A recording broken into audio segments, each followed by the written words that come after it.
يا عالم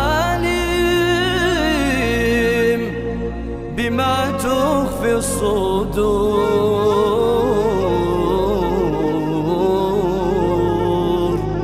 يا رازق المحروم، يا من بحر جوده لا